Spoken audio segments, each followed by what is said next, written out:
Hello, my name's Paul Grogan and welcome to another Gaming Rules Monthly video log. This is basically everything that I've been up to in June 2019 and the first half of July 2019, because this video log is late again. I'm recording this in the middle of July, so rather than just covering what I've done in June, I'm also going to cover what I've done in July.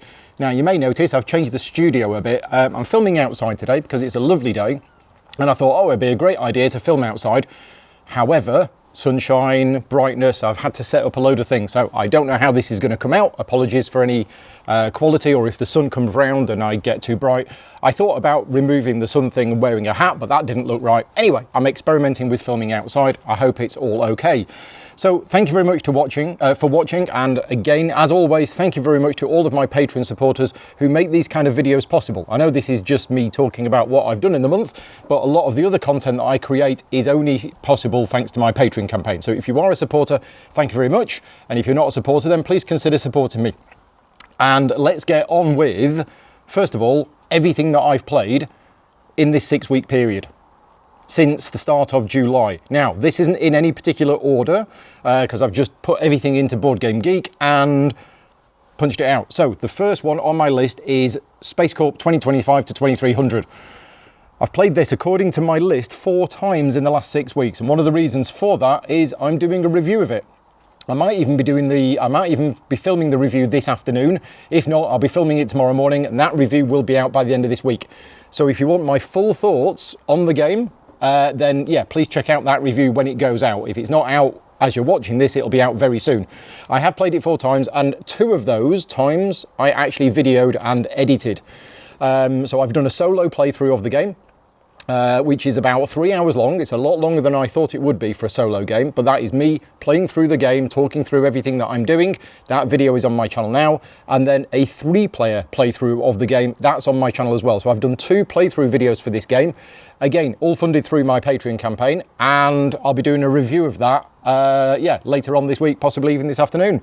The next game on my list, so these are in no particular order, I don't think. I don't know how BGG sorts them. So the next thing on this list is Barrage.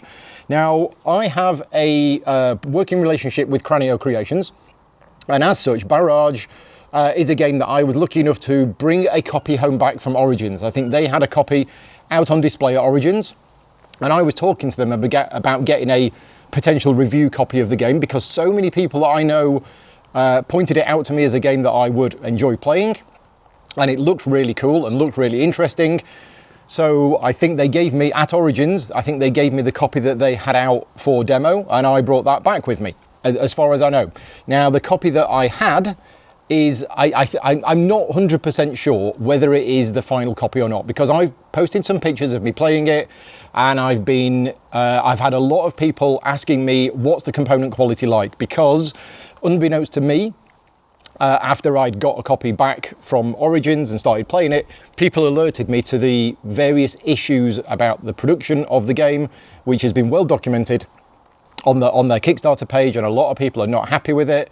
And all I can say is that I'm not 100% sure what the copy is I've got. I know I got it before Kickstarter people got theirs, so I think it was a pre-production copy, and I don't quite exactly know whether my version is the Kickstarter version or whatever. So I don't really want to get involved in the comments about the quality of the production, because, as I say, the copy that I have might not be the same ones as everybody else got. The game itself was finished, and I've played it 3 times, and I really enjoyed this game. Now, I mean, I like the mechanisms within the game. I think this game isn't actually too long. Now, I know some people have played it and said, oh, it's excessively long, it's 3 to 4 hours. I'm playing games of this in about 2 to 2.5 hours now, and that's with at least one person new at the table. So I think the playtime is pretty good for the game, and I very much enjoy the game mechanisms in there. I like how it all works together. I like the thematic nature of the game. The one thing that I'm concerned about, and this is only 3 plays in, but 2 of the games that I've been playing in, the person who won the game ended up not really producing energy at the start of the game. Now, in one of the games, and Luke Hector played this at my recent convention, he said that he didn't produce any energy at all. He just built these buildings which unlocked points on his board, which gave him points as income, and he wasn't doing, you know, what the theme of the game is, which is generating energy from flowing water down through power conduits and through your powerhouses. The game that I played recently, a friend of mine, Paul, won by an absolute country mile, 165 points, I think, and I've never seen a score over like 98 before. And he just built and built and built dams and everything else. And what I was doing is I went with lots of energy production early on, but as the game went on, my energy production sort of stagnated, and Paul's energy production went absolutely through the roof. So he did produce energy. I need to play the game a few more times. I enjoy the game so much that I do enjoy playing it, and I want to play it a few more times. It might be that the optimal strategy is not to produce any energy in the first few rounds. I mean, there's only 5 rounds in the game. And just build up your dams and, and prepare for later on. I don't know. It would be nice if the game was perfectly balanced and rewarded different strategies, and it might be. We're still learning the game, so I don't know. But anyway, that's Barrage, Cranio Creations. It's been delivered to Kickstarter backers, I believe, at the moment. Right, what's next on my list? Next on my list is Undaunted Normandy. This is from Osprey Games. And it is a game which I believe is coming out soon. Again, I was lucky enough to get an advanced copy of the game, but this time it was definitely the finished version of the game. And I think it's out maybe this month, maybe next month. But Undaunted Normandy is a World War II themed game that is by the same designers as War Chest. And that is apparent from when you play the game. But it's like War Chest, but with a lot more going on. So it isn't chips in a bag, it's cards. It's slightly different in that you get 4 cards a turn, but one of them determines your initiative. It has a World War II theme, and it has dice rolling for combat, whereas War Chest is purely abstract. I'm going to hit you, and that removes your piece from the board. This is dice rolling. So it's got a lot more going on. The game comes with like 15 different scenarios. I've only played the first 2 scenarios, and the scenarios that I've played, certainly the first one, is very much objective based. It isn't just you're trying to kill the opposition, and once you've killed them all, you win. No, no, no. In the first scenario, the Germans are trying to get a particular position on the board, and the Americans are trying to stop them doing it. So it's very, very tactical. I do like the mechanisms within the game. Obviously, it does have dice rolling for combat, which is one of those things that I'm not too keen on, but the game flows well, and I really like it, and I want to play more of it. That's my experience after 3 plays. Next on my list is Orléans, which seems so long ago now, because I've actually done a review of Orléans, which is why I was playing it in this 6-week period. So I think I played it a couple of times at the start of June, and I have now done a review of Orléans. So if you want to go and see what I think about Orléans, I've played through the cooperative version of the game, different expansions. I've tried all sorts of different bits to give it a good go. Anyway, review is on the channel, go and check that out. The next one is Paranormal Detectives by Lucky Duck Games. Now, Lucky Duck Games are a client of mine. I've been involved professionally in this game in that I have been writing the rulebook for them. That is now finished, my work is done, and as you know, I normally sort of shy away from giving my personal opinion on certainly games from clients and games that I was professionally involved in. To give you a little bit of information about this game, I think it's going on Kickstarter soon. I think so. So the game is finished. The rulebook is done, I believe. It's going on Kickstarter soon. Paranormal Detectives, it's like Mysterium, but different. So one player plays the ghost. Somebody's been recently killed, and the other players are paranormal detectives and trying to work out who killed them, why, how, what the weapon was, and when. I think there's 5 questions anyway. But it isn't a fully cooperative game like Mysterium. Basically, the paranormal detectives are they're competing against each other in a way. I mean, there's no direct player interaction, but if one of them guesses all 5 answers correct, they win and the ghost. So it is in the ghost's interest to basically give information to the paranormal detective, to the other players, to help them try and work out what's happening. Now, what makes it different from Mysterium in other ways is that when you ask a question, you play one of the cards from your hand, and that is how the ghost must answer it. And this is where you've got to be very creative, because you're not allowed to ask a yes or no question, but the ghost can give their answer either by arranging these ropes on a piece of on the board, drawing on a piece of paper with your hand, where they hold your hand and they guide you and try and draw something. They try and draw something on your back, or they point to certain letters. It's pretty cool in the way that it works. And of course, that information is being given out to everybody. So all of the players are making all of these notes. And then it works a little bit like Cluedo in that after a player's turn, they may make a guess. And they can have, they guess the 5 different things as to, you know, who killed you, why did they kill you, where did they kill you, what was the weapon, and the 5th one I can't remember.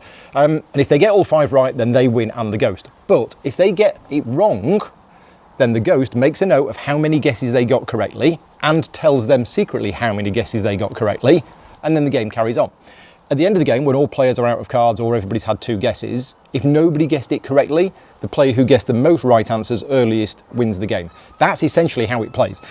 As I say, I'm professionally involved in the game. Lucky Duck Games are a client of mine and I write their rule books. I wasn't expecting to enjoy this game. This is not the kind of game which you describe to me as a game which I would enjoy playing, but I was in a position where I was at the local games club and a few other people fancied playing it, and I'd just written the rule book and it needed a test, so I kind of got roped into playing the game and I thoroughly enjoyed it. And since then I've played it again and I thoroughly enjoyed it, a lot more than I was expecting. So, and my what I've just explained to you is actually I've recently run my own convention, which I'll talk about in a minute, but at that convention I took a copy of this game and I explained it to some people and they were like, and I just try it. And they had exactly the same experience. From the description that I gave, they were like, no, this isn't a game I'm going to enjoy. And I managed to convince them to give it a go, and it takes about 45 minutes, and they've really enjoyed it. So if what I've said has turned you off, then don't write it off. Give it a try, because it was quite good fun. Right, next on the list, Pipeline. Another game that I brought back from Origins. Turns out this is like one of the hottest games right now. This is phenomenally popular. Shut Up and Sit Down have just done a review of it. It was one of the hottest games that came out of Origins. Ryan Courtney is the designer. Capstone Games is the producer. The production quality is really good and the game is really good. Now, I've only played it twice according to my list. I think I've played it 3 times, but my list says twice, and I'm still learning the game. Now, a friend of mine, Paul, has played it 7 times now in the last 2 weeks, and it's like his favourite game at the moment. I need to play this game more because I need to get better at it. It's good. I do enjoy it. I might be doing a review of it. I'm going to put this possibly up as one of the games that I might be reviewing, but since playing it a couple of times and meeting with Capstone Games, they want me to do an official how to play video for the game, which I am going to try and fit into my schedule if I can. At the moment I can't, but based on the fact that I might be doing an official how to play video for it, I kind of don't want to do an official review for it. So I'm getting this out there now. I really like the game. I think it's really good, and I want to play it more, and it runs smoothly. It's not too long. Right, next, Roll for Adventure. Cosmos Games, Matthew Dunstan, Brett Gilbert.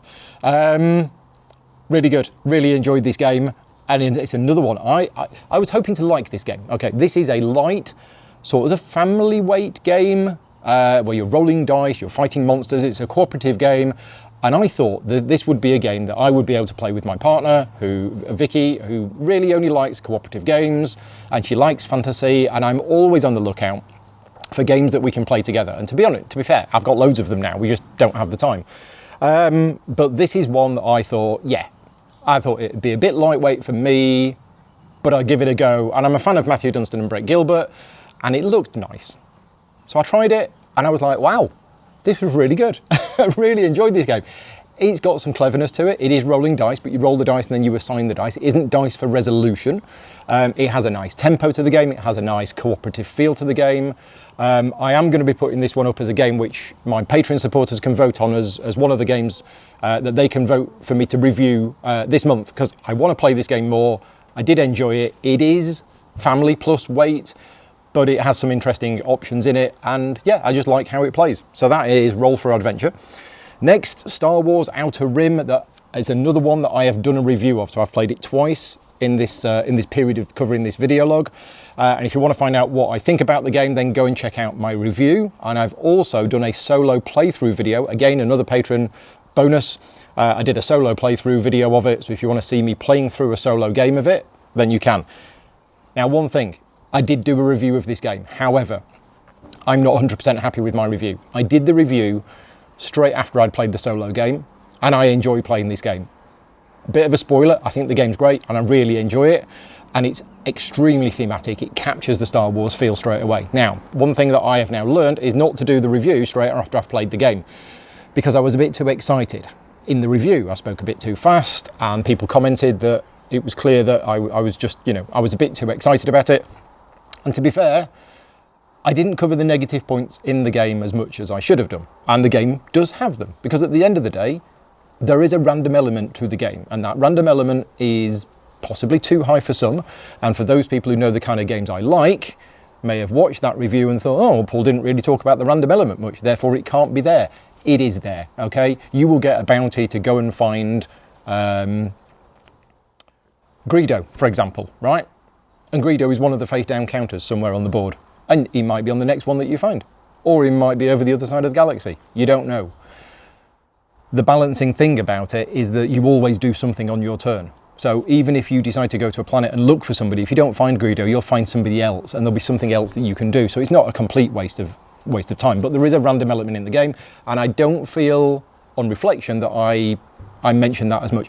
Doesn't take away the enjoyment of the game. I still love the game, and I still want to play it again. Tiny towns.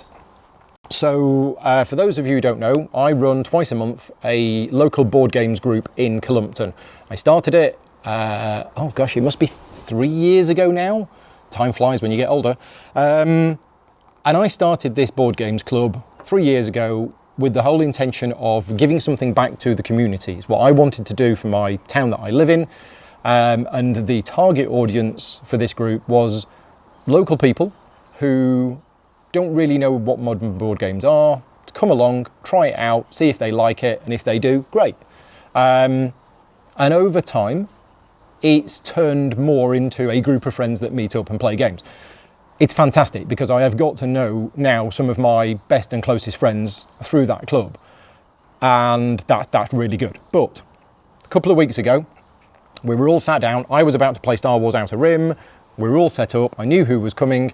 And then a couple of ladies walked in, and I was like, oh, hello, are you here for the games? Because there's yoga classes that go on in the community centre on the same evening. And they went, yeah. And I was like, oh, you are here for the board games, right? And it was just a bit of a shock and a bit of a surprise. And they said, oh yeah, we found out about it and we thought we'd come along. Now, normally I know exactly who's coming in advance because everybody's on the Facebook group, and they hadn't let me know. I didn't know they were coming. And I was like, well, that's fine, because we do advertise ourselves as newcomers welcome. And basically what I did, and this was the 3rd of July, this was my birthday evening. So I'd gone down to the club, we'd got cakes, Vicky had made a load of cakes for everybody. And I was all planning to play Outer Rim, and I just thought, right, nope, new people at the club, let's go with, teach them, new games. And we played 2 games of Tiny Towns and 1 game of On the Underground. This is going to sound arrogant, but they were the perfect games for the people who turned up. They enjoyed the games, they got them, not straight away, but after a couple of rounds, they got them, they understood. We played Tiny Towns with the basic setup, and then they wanted to play Tiny Towns again, and it was a great night. And at the end of the night, they said to me, really sorry that you had to give up your night on your birthday and not be able to play the games that you wanted to play, and have to sit here with 2 newbies teaching us, really basic games. And I was like, don't apologise, this is exactly why I set the club up, and I'm hoping they're going to come back. It's the club this week. I hope I'm going to see them again. It was really good. I mean, everybody else was playing, Pipeline, Bunny Kingdom, I think they were playing, Star Wars Outer Rim was being played, and then I sat there with the new people and played the lighter games. But I had a great night, and I love teaching games to people. I think this is what people forget when they go, oh, I'm sorry you had to teach us all of these new games. I'm like, I enjoy teaching people how to play games. So anyway, Tiny Towns, still great, brilliant as a gateway game, and it's just very, very good. I'm surprised that didn't get nominated for Spiel des Jahres. I think it didn't. And I've also talked about On the Underground. So On the Underground, again, I'm professionally involved in this game. I've helped do the rule book for it and a couple of other bits on the game. The Kickstarter is now finished, and it did really well, and I'm very, very happy, obviously, for Luda Creations. Not just because they're a client, I'm not on commission or anything like that. It's just nice to see a game which deserved a reprint, because it's 13 years old, I think, the original game. Sebastian Bleasdale originally designed it. He's been involved in the new version. Luda Creations published this new version, new artwork, double-sided board with Berlin on the other side. I was supposed to be recording this video log at the start of July, where I would have said, you've got a week left to back it on Kickstarter. Okay, unfortunately, I'm recording the video log late and I've kind of missed that opportunity, but there is going to be some kind of late pledge option. So if you are interested in it, on the Underground, again, great gateway game, but the heavier games that I've played this game with have also enjoyed it because it flows well, it's got some really interesting decisions. It's just a really nice game. It's one of those ones which I never played when it came out. I know people who did play it and they kind of went, oh, it's a bit meh, and dismissed it. But other people like Tom Vassell have always raved about this game and said it was fantastic. And Scott Morris has said like it's one of his favourite games of all time. So it's really good that there's a new version. That's on the Underground. What's next on my list? Championship Formula Racing. So in my last live Q&A, Graham Charlton asked me, what game am I most looking forward to playing that isn't related in any way, shape or form to my work? Because I'm having to play a lot of games for my work. Oh, that sounds terrible. But I mean, develop a lot of games. And the one that I said was Championship Formula Racing. And the next day it arrived in the post. I've been speaking to Ultra Pro about getting a review copy of it. And they sent it to me. Now, I'm a Formula One fan. I've been following Formula One since 1998. So yeah, 21 years I've been following Formula One. And I haven't yet found a racing game that works for me. I've tried a number of them. And ultimately all of them have failed in whatever way, shape or form. And I heard about this one and I've heard that people have played it. Andy Grant said he's played it and said it's really good. And I was very keen to get a copy and play it. Maybe this is the Formula One racing game that's actually going to work for me. I've only played it the once. We learnt how to play from the rulebook, 5 of us playing it. We did a 1-lap Monaco. I was on pole and I won. So that's realistic. The rulebook needs a lot to be desired, I'm afraid. I have since gone on BGG, I've read lots of forums, I've found a website with a redone version of the rules on there. So I've only played it the once, and that was the introductory game, and I definitely want to play it again. And in fact, that is a game I'm going to be putting on my vote to my Patreon supporters this month, because I want to do a review of it, because, well, I want to play it a lot more, and I feel that it is outside of my normal wheelhouse of games that I'd like the opportunity to, do a review of it. I've already said the rulebook's not great, so there's a bit of a sneak preview. Right, next, Imperial Settlers Roll and Write. So I did something different, and I've just realised there's something about Pipeline that I forgot to mention. So Imperial Settlers Roll and Write, I got a copy at UK Games Expo. I quite like roll and write games, and I was very keen to see what this one was about. And what I did is I did a video, which I've done one of them before, and it was relatively popular, so I decided to do another one. Or was this the first one I did? I can't remember now. This is the problem with doing a video log with a 6-week period. Anyway, I did a video, it's on my channel right now, of me opening the box and learning how to play the game from the rulebook. And I just played the basic game. I've only played it the once, and based on that one play, and you can watch the video if you want to see me going through it. The rulebook, there was a query I had in the rulebook. There was a couple of things in the rulebook which were unclear. They were ambiguous. I wasn't able to play the game without basically pausing the video, finding out the answers and then coming back to it. Other people have said, oh no, it's absolutely clear. Well, I'm afraid if it was absolutely clear, then I wouldn't have needed to pause the video. It's not me being stupid, it's the fact that the rulebook isn't, it was ambiguous. Okay, I would not play the basic game again. The basic multiplayer game for me was quite boring, and if the intention of that was a very lightweight family game, fine. But yeah, you're rolling dice and you've rolled certain things and then you cross those things off on your board. There's very few decisions that you actually have to make. Now, the solo game is interesting because the solo game comes with like a big pad of sheets, which are all unique. And they don't get used in the multiplayer game. In the multiplayer game, everybody uses exactly the same sheet, which feels really odd. And then just after the game came out, they released rules so that you could use the solo sheets for multiplayer. That should have been realised really during the development of the game, but anyway, it's now available and you can do that. Problem is whether those sheets are balanced or not across the players, I don't know. And the advanced game, which if I was to play it again, I would definitely play the advanced game. It's where you actually draw shapes and put stuff on your board. It's got a little bit more to it, but the basic game, yeah, I found it, very, very simple. And I don't mind your simple roll and write games, but this one just didn't seem to have anything else to it, as I say. That's based on my playing of the base game. Play the advanced game if you want something more. Anyway, Kingdom Builder. We got Kingdom Builder out the other night, and I can talk about this because this was Friday. We had an hour left at the end of the night. There was 4 of us. We went upstairs to the games room. We looked and we looked and we looked, and we found Kingdom Builder, and we were like, yeah. And one person was new, Ian, hadn't played it before. So yeah, we played Kingdom Builder. Just going to check this is recording. It is recording. That's good, because the iPad's overheating a bit because it's very hot today. Anyway, Kingdom Builder.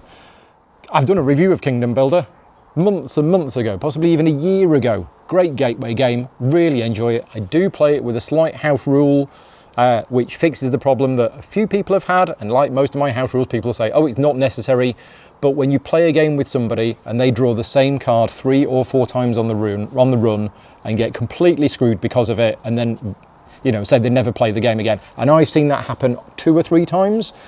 And my house rule is very, very simple, and it doesn't break the game. It's if you draw a card of the same terrain that you've just played, you may, if you want to, discard it and draw a new one. And that's it. And it stops that problem, which does happen, of a player drawing the same terrain card 3 times on the run and literally not be able to do anything at all. Anyway, you can disagree with that as much as you want, but that's what I play with. That was Kingdom Builder. What's next on my list? Lancaster. Played Lancaster. We needed a 5-player game, and Lancaster had been talked about as being played, so we played Lancaster. I've got the big box version of Lancaster, but I've only ever played the base game because there's always one person new at the table. So we never, and the rest of us are like, oh yeah, I remember playing Lancaster like a year ago. So we always play the base game. The next time I'm going to play, though, I am going to use the new laws because I believe you can introduce them. Even with a new player, because it isn't any extra rules, it's just different laws. But Lancaster, I think, is a great game. I've not done a review of it, but I think it's Matthias Kramer's. It is? I think it is. It's one of his finest piece of works. It's just brilliant. I love the game. Now, we played it at 5, which I think is the optimal number. It's very, very cutthroat. It's very, very tight. 4-player is probably a bit more optimal if you don't want that much interaction of players knocking each other out. 3 players, I don't know, I'm not sure whether it would work or not, but that is my go-to 4 or 5-player game. It's just really good. So that's Lancaster. I've also got a game of Letter Jam on here, but I'm not really going to talk about that much. Sorry, Ryan, I know you want to hear me talking about Letter Jam, but as a developer of the game, as somebody who works with CGE, and as somebody who has been demoing it professionally, it would be unfair of me to say that it's an absolutely fantastic game, and I love playing it. So I'm not going to say that. What else did I play? I've got on my list, I have a game of Newton, which I played at Origins. So one evening at Origins, I gave myself a few hours off, and I met up with Patrick and Julia Olmsted, and we played a couple of games. We played Newton, which I've done a review of. Really enjoyed Newton. It's so snappy and so quick, and so many different options, and it's all this variable layout, and you're like, right, okay, this game is going to be different from the last one because of this.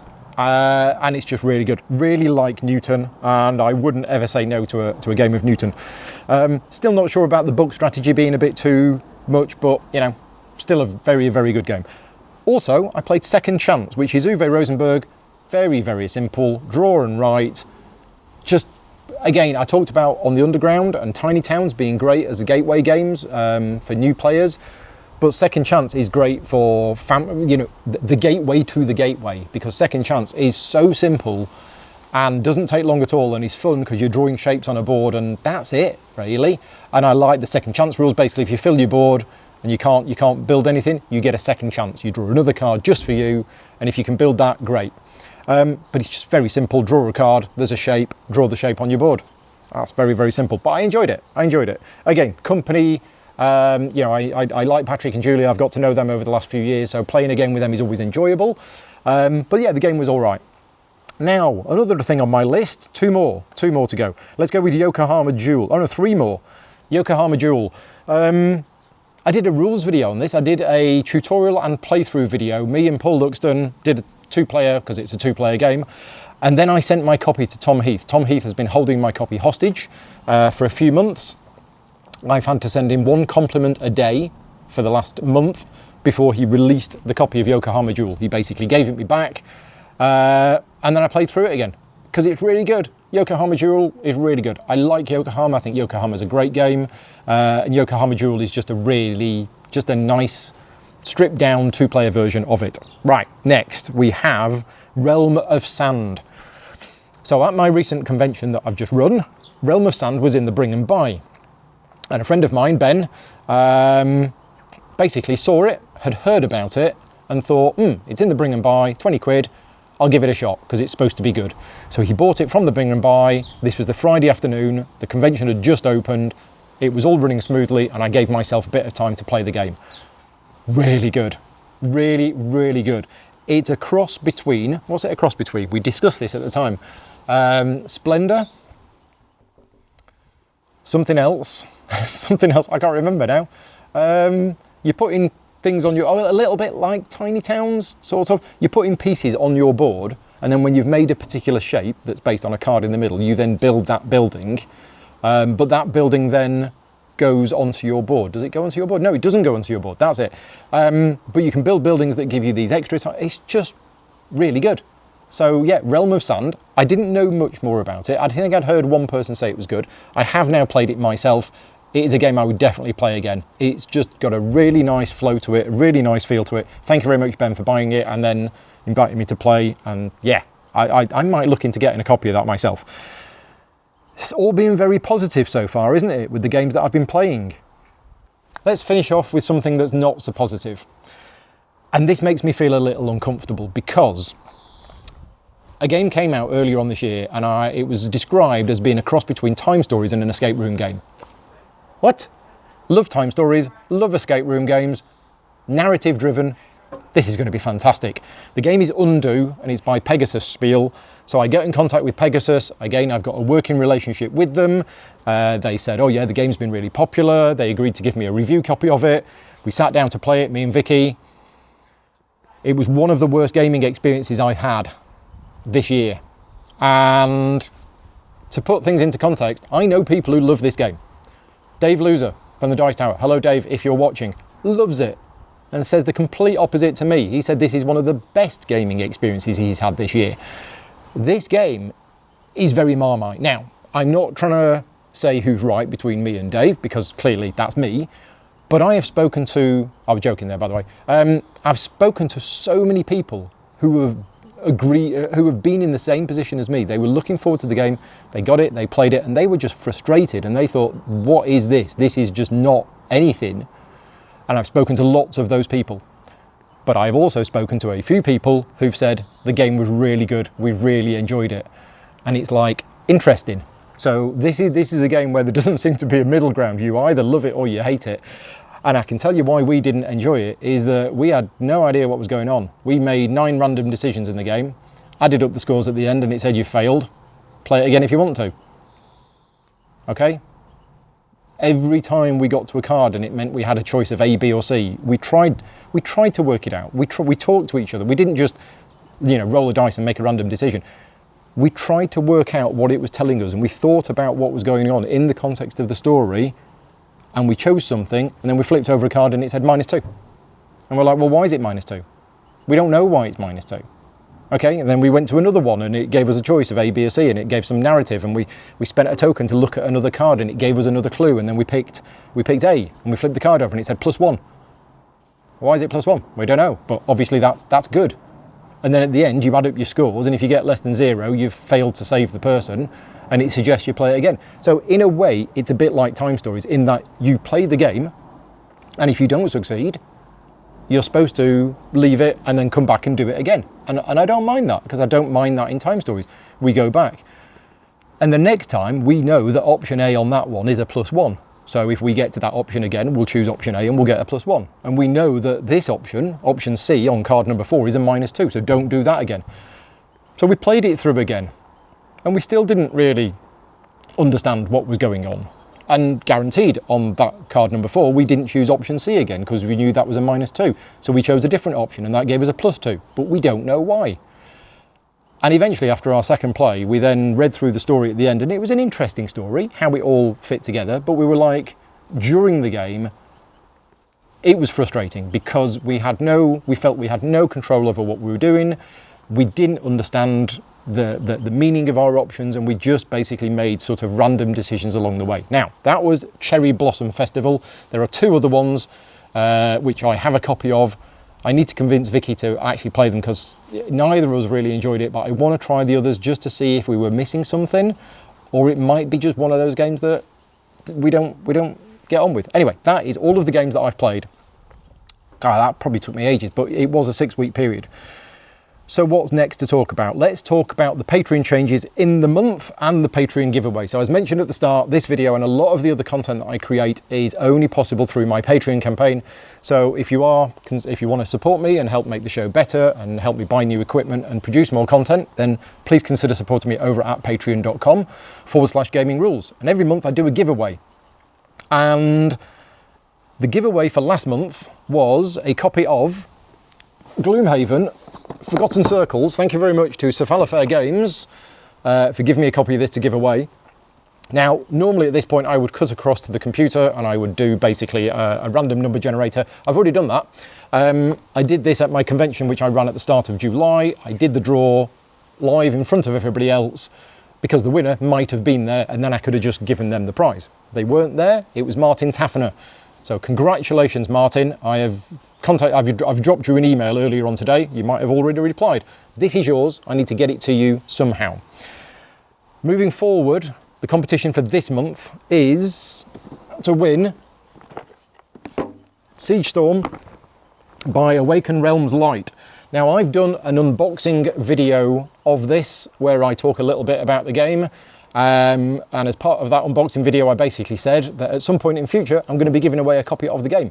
So this is the Siege Storm Siege Mode. This is the box. It's a card game. It is 2-player fighty combat card game, but you can play it multiplayer as well. There's also a solo mode. More information about it in my unboxing video, but basically one of my Patreon supporters at the end of this month is going to win this. If you are a producer level or higher, you will get entered into a prize draw. I will be doing the draw probably on the 1st of August because basically, yeah, that's when Patreon's charging period is. So if you want to be in with a copy, with a chance of winning a copy of this, and also I'm going to throw in something that CGE has given me. CGE Digital have given me a code for the Through the Ages app and also the Galaxy Trucker app. So you will win this physical board game and also the digital keys to both Through the Ages and Galaxy Trucker as well. And if you've already got those games, then you can, pass those codes on to friends of yours. Anyway, so yeah, if you are a producer level or higher of mine by the end of this month, then you will be entered into the prize draw for winning a copy of that. Right, Patreon changes in the month. It was a good month. Now, I've spoken over my last 2 video logs about how my Patreon seemed to be going down, which is obviously not a good thing. This month it's picked back up. Thank you very much to everybody who has supported me in this month, and I'm now going to do a shout out specifically for some people. So we have some new executive producers. We have Chris Richter. Thank you very much, Chris. I've worked with Chris. He's part of the CGE demo team, for the last couple of years now. So yeah, thank you very much, Chris, for your support, and I'll see you in a few weeks' time. Stephen Jedniak. I may have pronounced the name incorrectly, as I normally do, but thank you very much, Stephen, for your support. And Dylan O'Donnell basically had a bet with me on Twitter about something, I think, a few weeks ago. And he bet me £5 something or other. He lost the bet, so he's upped his pledge. He's now an executive producer as well. Thank you very much, Dylan, and I hope to see you at another event soon. Right, some new producers who will be in with a chance of winning this, as will the executive producers. Andrew. Don't have a surname, but thank you very much, Andrew.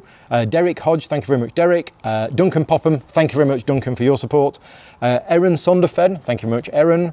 Hayden's Dobby. I don't know if that's your real name or not, but thank you very much, Hayden's Dobby. Kirk Shelley, thank you very much. Matthew Jepp, thank you, Matthew. Waltz, as a good friend of mine, Walter, from how long ago is it now? 20 years ago. Yeah, used to go out drinking with Walter when I lived in Hertfordshire, and then didn't see him for like 10 years, and then he popped up at UK Games Expo last year. So yeah, thank you very much for your support, Walter. Good to get in contact with you again. Hope you're well. Will Shaw, thank you very much, Will. John Guthrie, thank you very much, John. Kim Brandes, thank you very much. Daniel Aspey, thank you very much, Daniel. Good luck with the 24-hour charity event. I'll put a link in the show notes. Daniel runs a 24-hour gaming marathon, which I unfortunately can't attend because it's on a weekend just before I go to Gen Con. And basically after Manacon this coming weekend and my workload, I'm going to be exhausted. So I can't make it, but Daniel runs that. yeah, 24-hour gaming marathon for charity, which is at the end of this month. Again, I'll put a link in the show notes. Thank you very much, Daniel. And Johan Schmid, thank you very much, Johan. And Jonathan Dodd has upgraded his pledge to...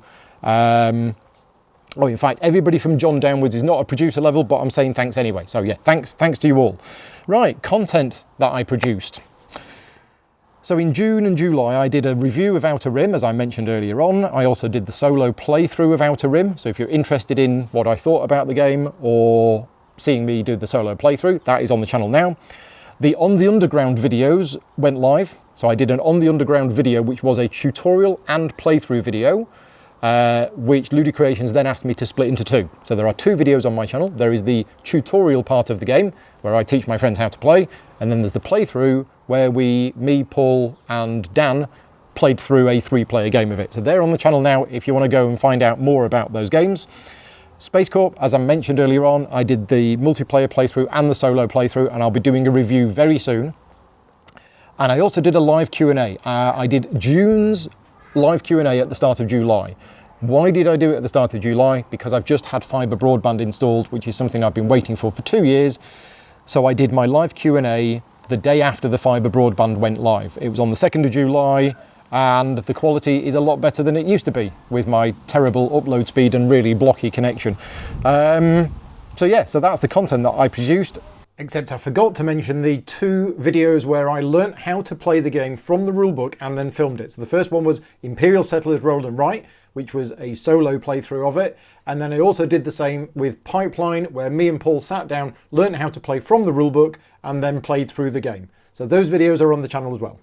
Not much, it doesn't seem, but trust me, those playthrough videos did take me quite a long time to put together and edited, and they weren't commissioned. Again, they were only made possible through my Patreon campaign. I basically took a bit of time off from my paid work, give myself a bit of a break, and ended up using that break to produce more videos for Patreon supporters.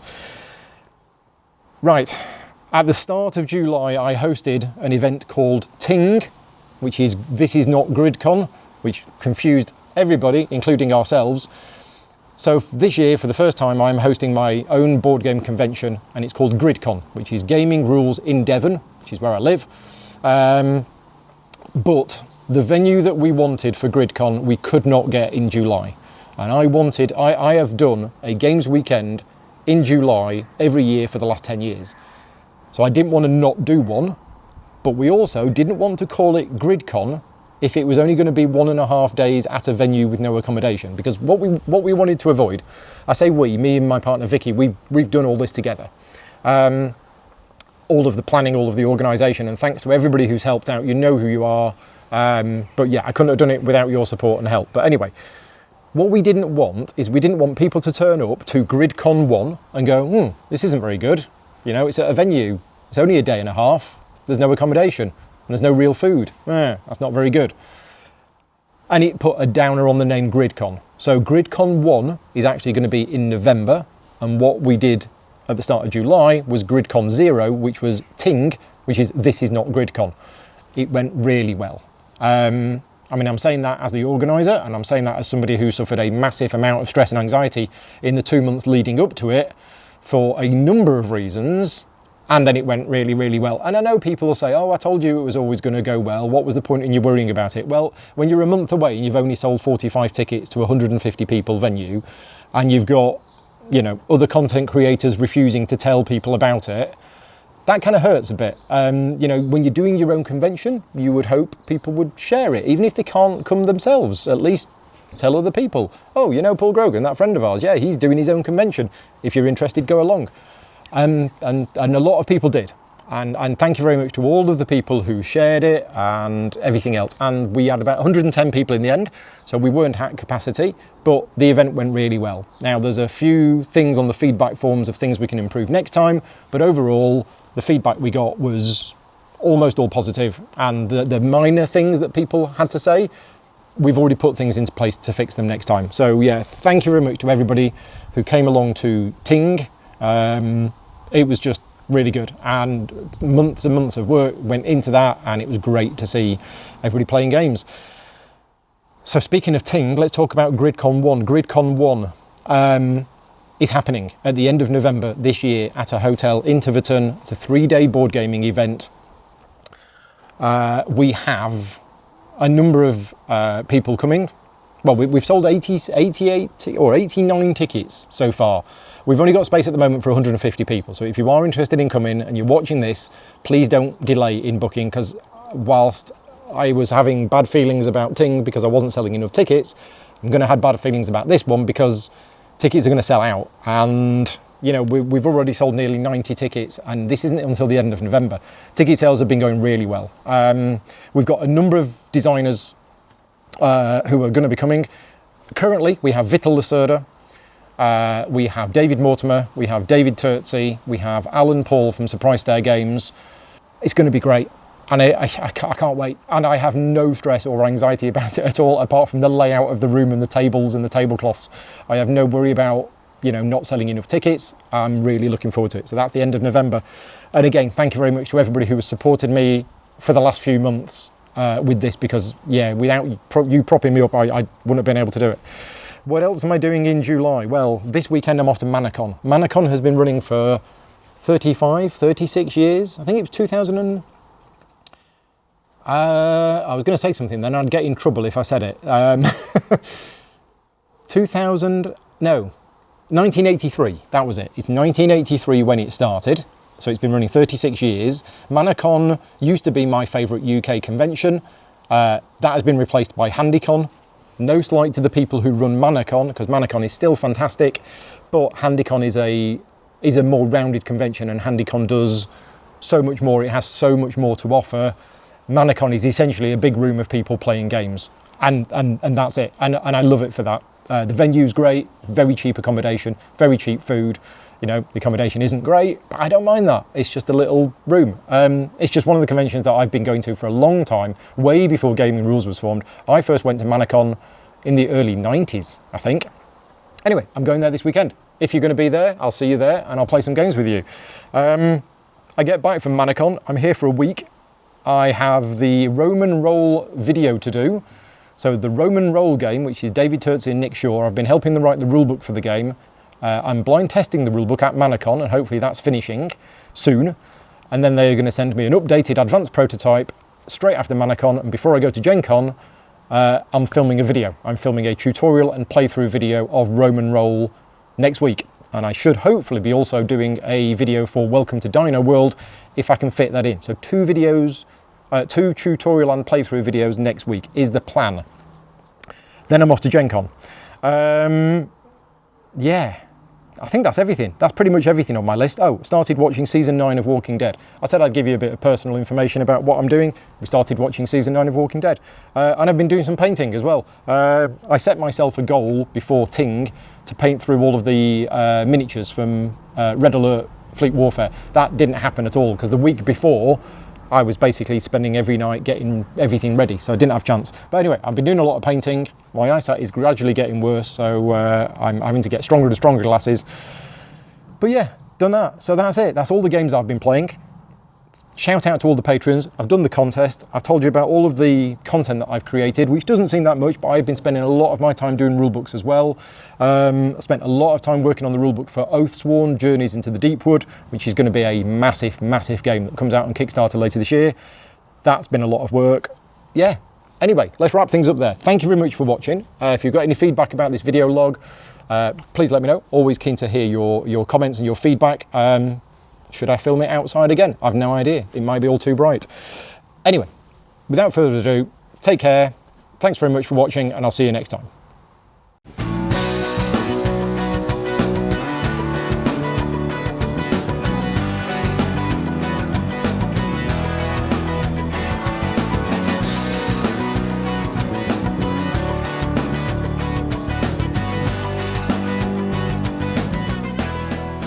Gaming Rules is proudly sponsored by Game Toppers, upgrading your gaming experience. Visit GameToppersLLC.com.